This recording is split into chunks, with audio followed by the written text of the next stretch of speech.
is independence from interference. Yes.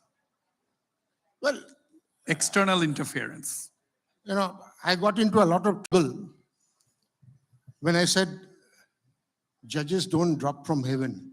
I think I told Z News about a year back when somebody asked me about judicial corruption. I said, judges don't drop from heaven. I'm telling you the same thing. Again, judges don't come from heaven. They are a part and parcel of today's contemporary society. Influence, yes, some judges may get influenced. But by and large, I don't think that's a reality. You know, case can go this way. You know, I'm a little handicapped, and I have a habit of raising my left hand. You know, a case can have two sides, two verdicts. It can go this way, it can go that way. If it goes this way, people who think that way say, oh, he has been influenced. If it goes this way, the other side will say he has been influenced. So to say that judges are influenced or not independent, I don't think would be a very correct statement. Exceptions may always be there. Right. I was actually asking you this question, Justice Gogoi, because the undercurrent of tension between the executive and the judiciary, it has been there always. Now we are seeing this collegium debate, where the government has said that the decision to have a collegium to decide on the appointment of judges. Now the law minister Kiren Rijiju says that he has been quoted as saying that the collegium system is alien to the constitution. That means indirectly we can interpret it as saying that the collegium is unconstitutional. So there is this controversy about how the judges should be appointed. Your thoughts? The answer to that is very simple. Rightly or wrongly, 11 or 13 judges of the Supreme Court, no, I think the number was less, in the second judge's case, interpreted the Constitution in a particular way to say that though the Constitution does not expressly provide for it, this is what the constitutional interpretation should be.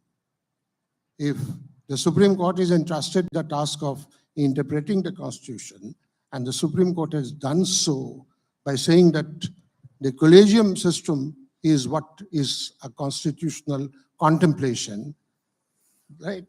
It is certainly not unconstitutional. You may agree with it, you may disagree with it, but the view taken is not unconstitutional. Therefore, I don't think it was very correct. I don't agree with the law minister when he says that the collegium system is unconstitutional. So you back the collegium. You support the collegium system. Beg your pardon? Do you support the collegium system? No, it's not a question of my supporting or your supporting the collegium. It's a system that has been evolved by a constitution bench of the Supreme Court as a part and parcel of the Constitution. You may agree with that view, you may disagree with that view, but that is the law. And if that is the law, that law must be respected. There are hundreds of laws, there are hundreds of judicial opinions I may personally disagree with. But does it cease to be the law because I think that the law should be different? No, it does not. That's the discipline. We may agree with something, we may disagree with something, but even if we disagree, we have to respect what we disagree.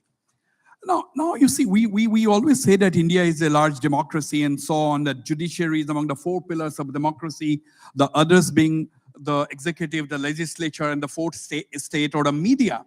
Now, don't you think it will be rather naive of us to expect a harmonious relationship between these four pillars of democracy? I mean, why can't there be differences between the executive and the judiciary? In a democracy, don't you think that will be democratic to expect differences between all the four arms? Wasbir, let me ask you a question. And I have this bad habit of asking the interviewers questions. I think Hon'ble Goswami pointed out to me, why are you asking me questions? I am the one who's supposed to. Now, let me ask you a question.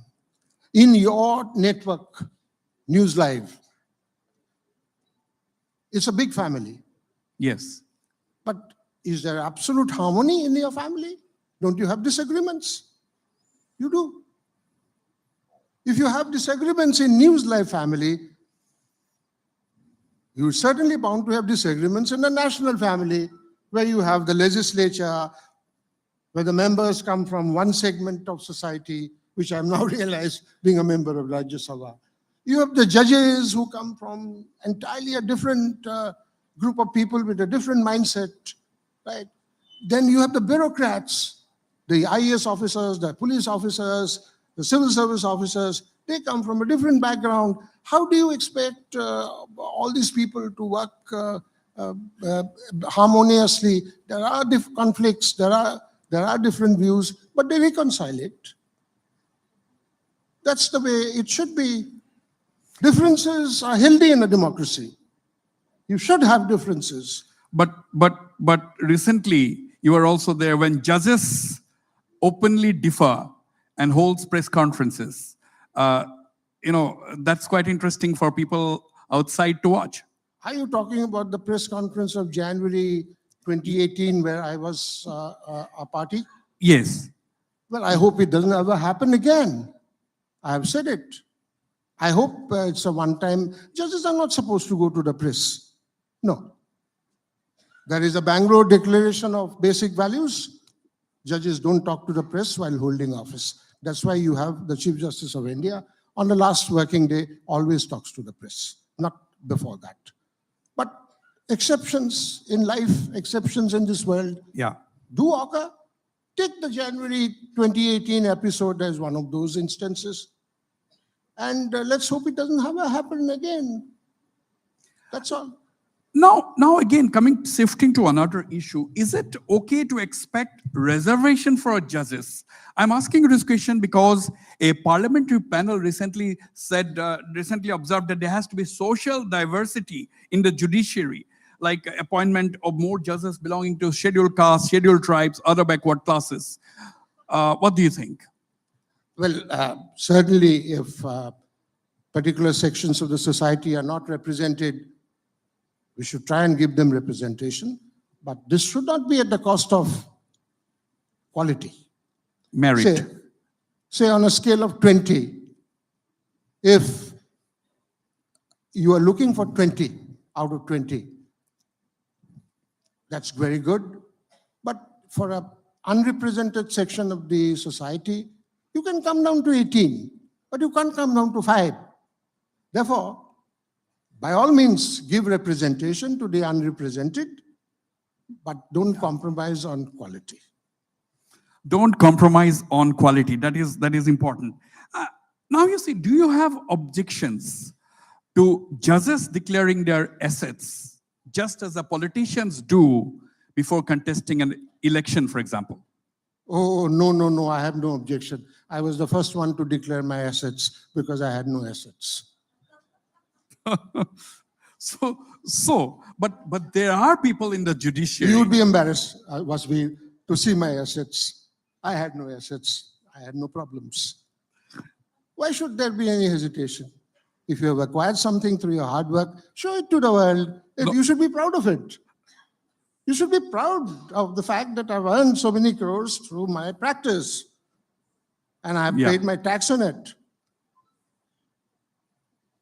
Possibly, very interestingly, I pay more taxes today on my private work than I ever did as a judge.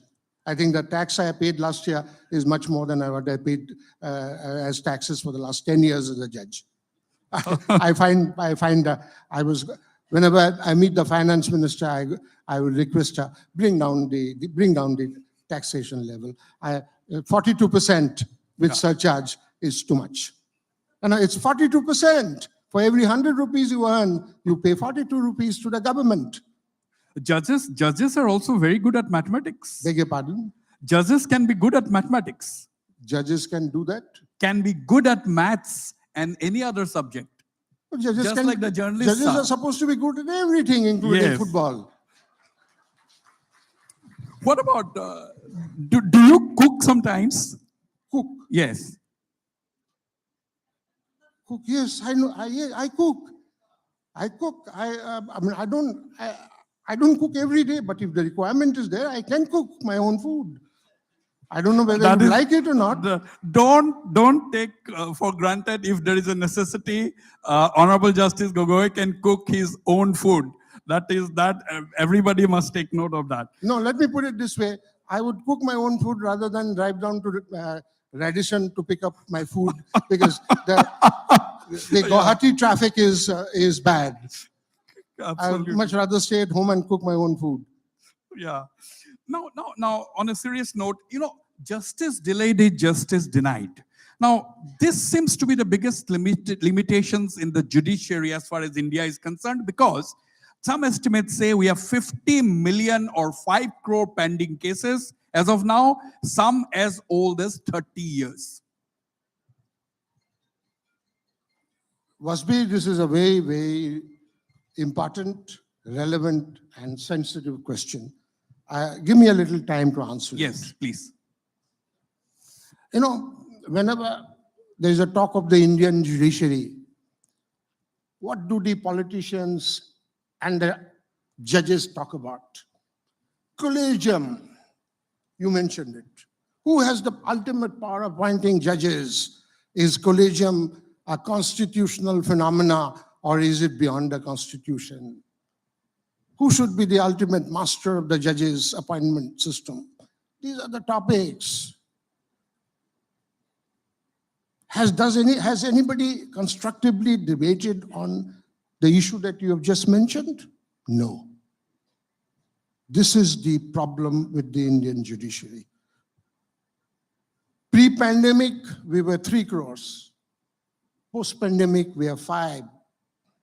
When we were 3, we were scratching our heads how to solve it. 5, we have raised our arms saying, no, it's not possible. I am a born optimist. I think it is possible. Divert your attention from the non-essentials like collegium, power of appointment. Concentrate on the essentials. Reforms, judicial reforms, legislation. There are some lawyers here. A civil suit, the decree comes during my time it used to come in the 2nd generation. Today it comes in the 3rd generation. Because it's a 3-tier process going up to the Supreme Court. Criminal cases, people are being sent to jail for offenses committed at the age of 30 when they reach the age of 80 and they become grandfathers. Is this a system? No, it's not. Bring in reforms. So far as the civil law is concerned, explore the possibilities of bringing in the trial procedure engrafted into the execution procedure. Criminal trials all over the country, including states like Bihar and Uttar Pradesh, don't take more than 2 years. The problem is not with the trial courts. The problem is with the high courts. Why the high courts are taking so much of time? These are questions that need to be asked. Right. Never asked. Never debated. Never discussed. Discuss these and you will have a working, efficient judiciary in this country. I don't say it is not efficient. What I say is it can be more efficient. Now you see, there is a feeling that a lot of young people who are pursuing law, they prefer the corporate sector and not the normal systems of judiciary. Is this a problem today, do you think? Wasbir, people call me blunt. And for a good reason. You are wrong. You are totally wrong. What you say was 5 years back. So you are saying that young people also prefer the normal judicial system to join? My only hope for the Indian judiciary are the youngsters. There are a lot of bright people who are coming in.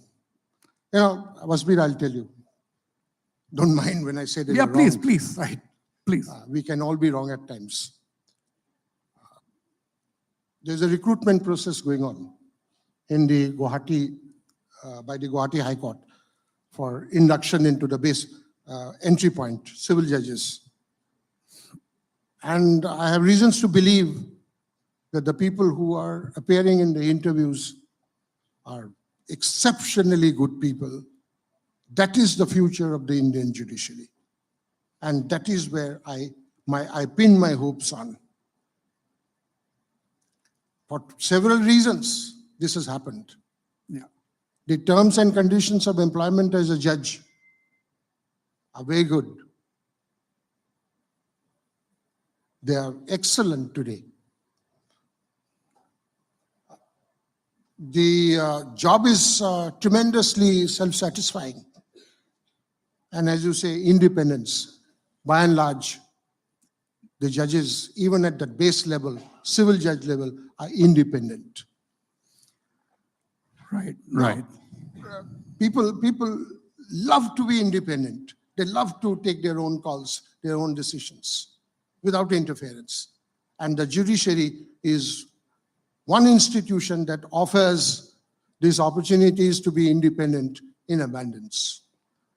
Absolutely. I think we have some young law students in this hall, and they would have definitely loved what you have just said. They are the future. They are the future. I tell you about myself. When I went to take admission into law in 1975, that was almost 50 years back. I don't know how I could secure admission. I don't recollect. I don't recollect sitting in a test or holding or going through an interview. I just walked in. Right. When I took my son and my daughter, they are both lawyers, by the way, for admission into the same institution, the Faculty of Law, Delhi University, there were 15,000 students who were appearing in a competitive examination. Absolutely. For 500 seats. That's the level. Things have changed. Now you see, China has embarked onto the new world of what is called digital justice. Now, when cases are heard and disposed of by mobile courts on the popular social media site called WeChat. Now, would you consider this weird? Or do you think this can be experimented by us in India, considering that 50 million cases are pending? As far as China is concerned, you mentioned that WeChat. Mobile justice. Yeah, WeChat is something like WhatsApp. It's a messaging platform. Yeah. Right. Where which you use not only to settle cases, you use that also to order food from the restaurant and buy your groceries also. There's a particular part of that platform which is being used for solving legal disputes. Some mobile courts, they call it China Mobile Court or the Chinese Mobile Court, which has received great encouragement and help from the Supreme Court of China. Yeah, they have been doing it quite well. But that mechanism has its limitations. Should we try? Should we not try that in India? First, let's understand the limitations. It's electronic evidence, internet evidence. It's not physical evidence. That mechanism is very good to solve certain disputes, certain kinds of disputes, like consumer disputes, not disputes where the facts are heavy. Converting physical evidence into electronic evidence is a very tricky proposition. And there's another problem that China is facing. The face of the litigant is unknown. His identity is unknown, is not known. And that's dangerous. So it's good, but it has its limitations. It's good, but it has its limitations. Now, in a related manner, Justice Gogoi, our Prime Minister, Mr. Narendra Modi, has been emphasizing that we should do away with archaic and obsolete laws, and already 1,500 such archaic and obsolete laws have been done away with, and 32,000 compliances have been done away with. Now, what does this mean? Were these old laws a colonial hangover that the previous governments in India just kept quiet and failed to sort of eradicate, failed to do away with? Wasbir, don't blame one particular government and praise another particular government. Don't do that. I'm praising one particular government and blaming the others, the other way around. Don't do that. I wouldn't do it. A government is a government. What are these laws that have been found to be obsolete and repealed? I'll give you one or two examples.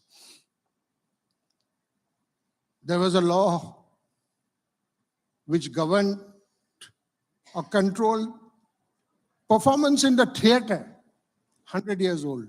You know, the Britishers even controlled the theater. You can't have everything coming on theater.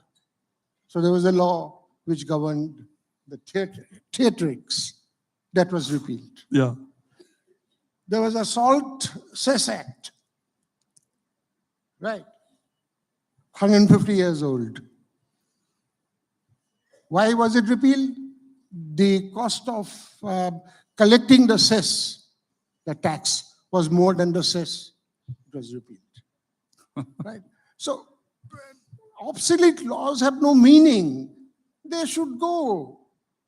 And therefore, I don't think I'll give any marks to any government for doing away with unnecessary laws, be it the Narendra Modi government, be your XYZ government. Old laws which have no meaning have to go. That is what has been done. Why are you giving any extra marks for that? 1,500 laws have been done away with. Justice Gogoi, can you name one law that you want to be gone actually right now? Oh, just one. That is a very loaded question. And that's a question which is very difficult. But yes, there are huge number of laws that needs to be repealed, but the process of repeal is nowhere to be seen.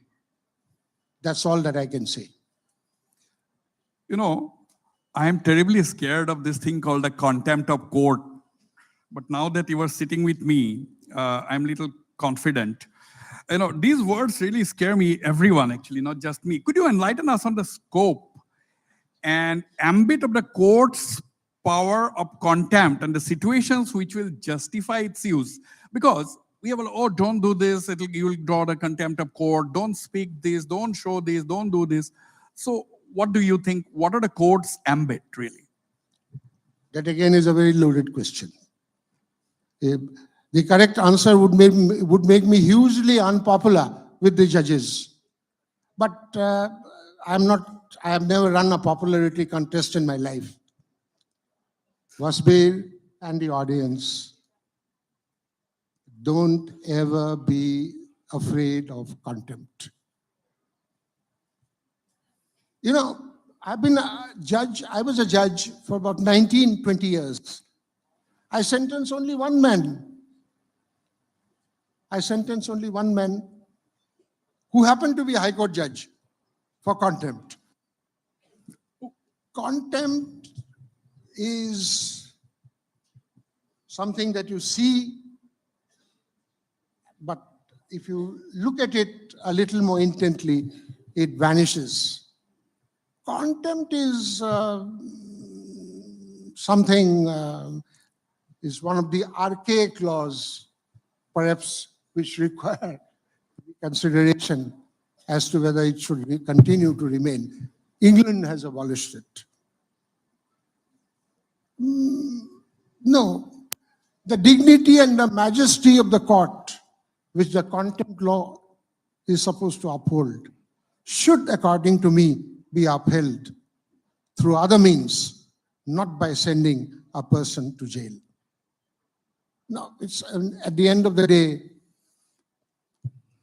in a 1,000-strong crowd, you may have one person who criticizes the judges and the judiciary.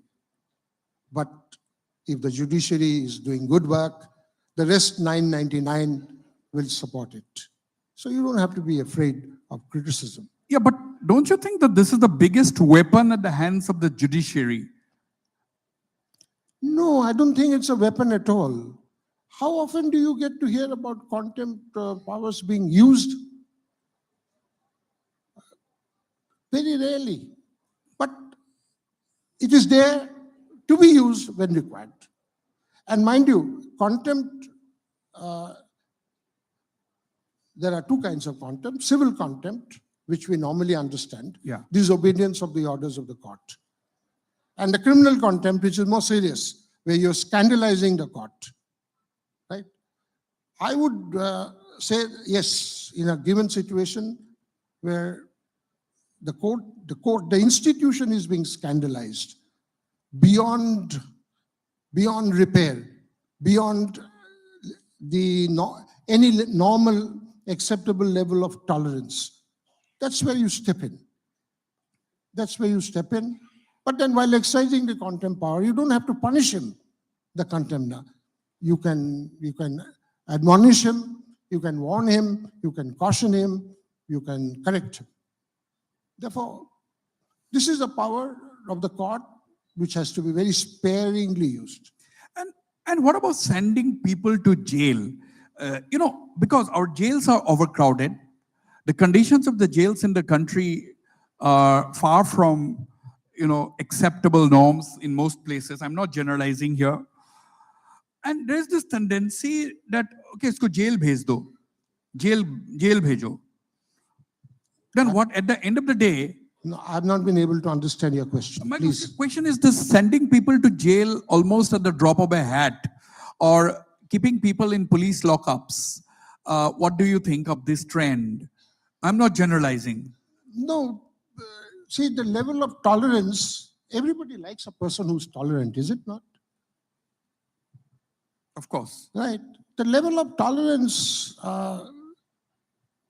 has fallen, and the level of tolerance is something that brings a comfort to the citizens, and therefore, I think the level of tolerance has to be maintained, and stray remarks here, there, unless it is something very, very serious, affects the integrity of the nation, or incites people to rebellion. I don't think that the level of tolerance should fall to a standard where it becomes a matter of free use. No, I think the level of tolerance has to grow, and we all have to be tolerant of unpleasant things being said, unpleasant statements being reported. Just one or two more questions, and I think I'll throw to open for questions from the house. But I request everyone to address questions to Honorable Justice Gogoi only on the subjects that we have covered today, not something totally different from what we discussed generally. Now, you see, my question to you is: you have seen it all. You have been the distinguished Chief Justice of India. Now you are an MP. Now that you are an MP, do you understand the difficulties, limitations, scope of the lawmakers better? I understood that even while being a judge. You don't have to understand the mindset of the lawmakers to be a lawmaker. You see, there are certain questions which needs a rational answer. We have not even started the process of thinking about what the answer should be. If I were to be in Parliament, how do you expect me to reconcile to a situation where a unanimous law passed by 750 members is declared to be bad law by 2 judges who are not elected? Answer that question. But that is the law. That is what the Constitution says. Now, because of this dichotomy, you don't start taking pot shots at each other. If you have constructive suggestions, settle it in a forum which is meant for discussions on these issues. You don't use a public platform, some memorial lecture to take a pot shot at the judges, and the judges using another lecture to take a pot shot at the politicians. No. The judges, the politicians, they're all stakeholders in nation building, and what is important is, in spite of differences, a joint effort at seeing the country prosper. Are you talking about coexistence? Forgetting the many limitations on both sides? No, I'm not talking about coexistence. I'm talking about what should be the reality. Coexistence is something that you take for granted. You coexist with so many others. You coexist with lesser mortals, higher mortals. Coexistence is a part of life. What I'm pointing out is something which is not a part of life, but what should be a part of life. The executive, the judiciary, the bureaucrats, they're all stakeholders in building this great nation. That's what should be the endeavor, to work jointly in spite of differences. Absolutely. Differences doesn't mean taking pot shots. Differences means pointing out your point of view to see whether you can convince the other side to take your view. Absolutely, that is very, very well said indeed. Now, I don't have much time. I've got about 10 minutes, 10 to 12 minutes. I'll take questions. Please identify. Please be very, very brief in your questions.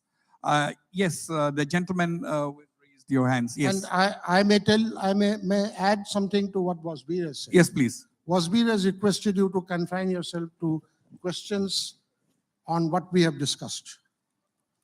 I say, ask any question. Questions don't trouble me. Ask anything you want to.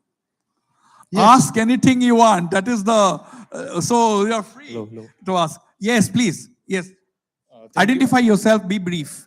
I'm Kaushik Chakraborty from NEF Law College. No, you can't get the first preference because you just stood up. You're the first one to stand up. I raised But my hand, sir. there are people who had raised their hands I raised my before hand. you did. So please take your seat. Now, he had also. Sir, the Yes, mod- I think the lady, this lady who's in Okay, front of me. okay, next, she's the first coming one. to you. Pardon. Coming to you next. Yes. Yes. Sangeeta, yes.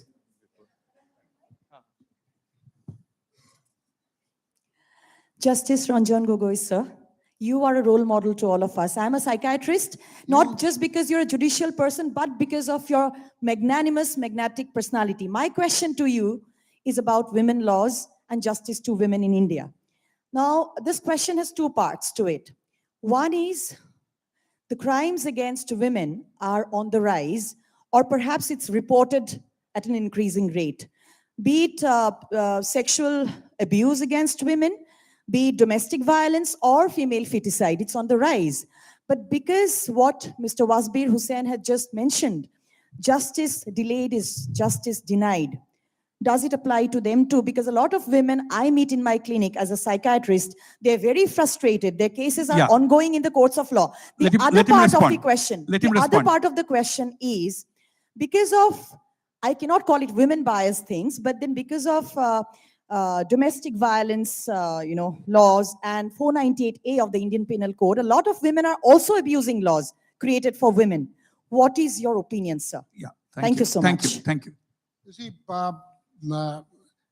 so far as the frustration amongst citizens at the delay that occurs when you come to court, this is shared equally by all. I don't think women alone share this agony. This agony is shared by every litigant. And I think the judicial system would be better off by addressing this agony instead of debating on other frivolous matters.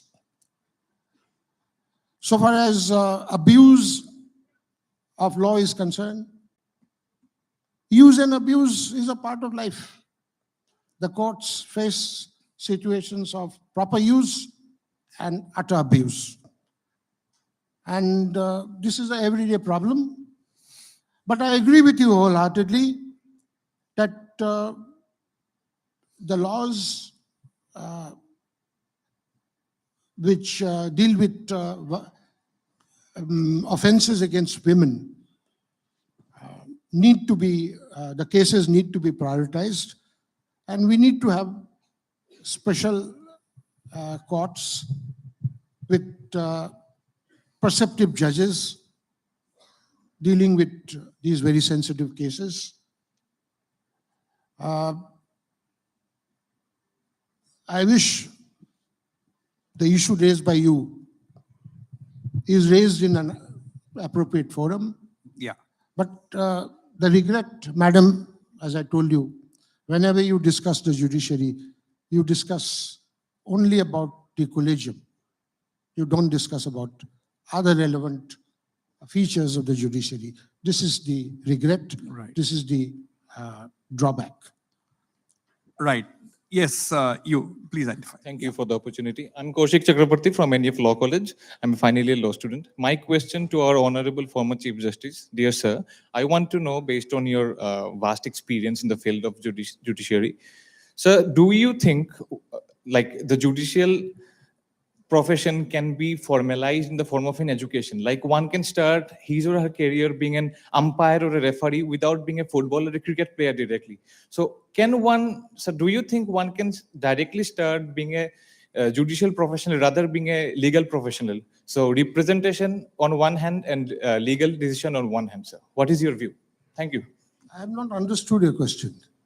Sir, can judicial profession be formalized in the form of an education? Like one should not start be as a LLB or a law students. Can it be a formal education? Like one can start from the scratch to being a judicial officer, rather than it can be formalized as a form of a exam. So what do you want to be? Do you want to be a lawyer or a judicial officer?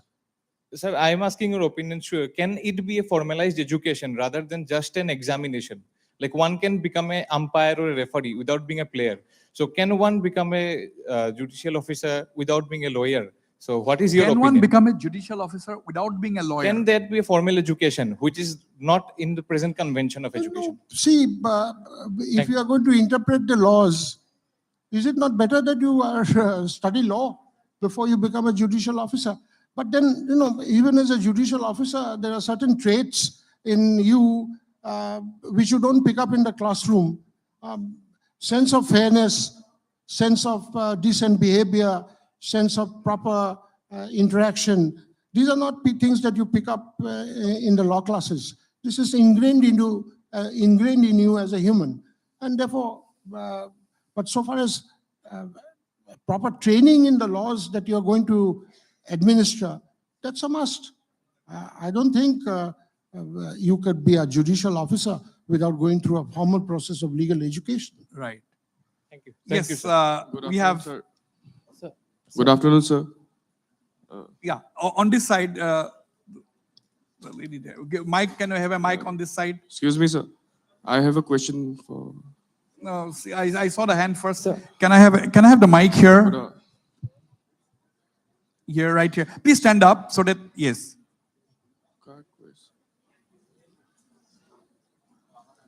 Yes. Yes, please ask your question.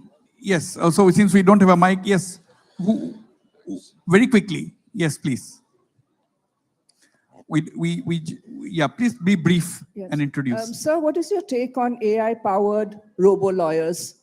Beg your pardon? Artificial intelligence-powered robo-lawyers. I think a case is going to be fought next month. Yeah, I think that's a very, very good question. The use of artificial intelligence in court work. I know of one officer who's a member of the Delhi Judicial Service who's doing it in a very constructive way. You know, judges pass a lot of very mechanical, many mechanical orders. You know, very many mechanical orders where the adjourning a case, postponing a case because of certain given circumstances. If the circumstances are A, B, C, you postpone the case. And therefore, instead of writing down the circumstances A, B, C, and then adjourning and then signing, this could be a part of a mechanical process which could be entrusted to artificial intelligence. Artificial intelligence, madam, is coming in a big way to help mankind. And I think the judiciary has a lot to pick up from the use of AI. Yes. Right. I can take next session. I'm just finishing my time. I can take just one more question and wrap up this session. One more question, Good afternoon, please. everyone. Good afternoon, sir. My name is 𝗡𝗢𝗥𝗧𝗛𝗠𝗠𝗠𝗧, and I am a student from NEF Law College. Sir, I have a very small question regarding the same point. Judiciary in digital age. Does the judiciary being positive towards the digital form makes it more transparent and more understandable for the laymen's, for the commoners who, like us, we are students, we know the law a bit more than a normal person who is just a client. Does it help being make it transparent in this digital age? Well, as the saying is that ignorance of law is not a ground. Everybody is supposed to know the law, but the law becomes so technical that it's very difficult for people to know it. I think you have a point there. To the extent possible, whether you are a law student or not a law student, whether you are involved with law or you're not involved in law, legal knowledge or knowledge of laws is something that needs to be spread, that helps the citizens in being more conscious of their rights. You are absolutely right. We should do that. Thank you, sir. Thank you. Absolutely, ladies and gentlemen, thank you very much. We have run out of time. We could have continued this interaction with Honorable Justice Ranjan Gogoi, but due to lack of time, we have to call it curtains at this point in time. Thank you very much for your presence, and thank you, Honorable Justice Ranjan Gogoi. Thank you for being blunt. Thank you for being forthcoming with your answers. And we have to have more of these interactions with you and present your views to the general public. This, of course, this session was live.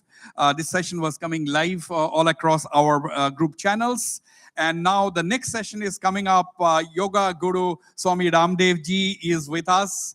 Let's welcome him. And the next session is Swami Ramdev Ji with the Chief Managing Editor of News Live, Mr. Zarir Hussain. Thank you very much once again. Wasbir, before we close, Yes, please. may I take a minute of your time and the audience time? It's been 3 years since I've retired. This is the first time that I have interacted in a local channel. Thank you so much. It's a privilege. It's an honor for us. Number one, I have interacted with almost all the national channels, but no local channel ever came to me. This is the first time, News Live. Number two, I think I enjoyed it immensely. Why? The questions that Wasbir asked me are totally different from the questions that were asked by either Times Now, NDTV, or Arnab Goswami's channel, or News 18. Thank you so much. Thank you. I was not asked personal questions. I was not asked about Rafale. I was not asked about Ayodhya. I was not asked why I became an MP. These are questions that are personal. I was asked institutional questions. How to build up a good judiciary. Let me take this opportunity to compliment you on your very methodical and pinpointed questions concerning the judiciary as an institution and not Justice Gogoi as an individual. Thank you very much. Thank you so much. Thank you very much. Thank you.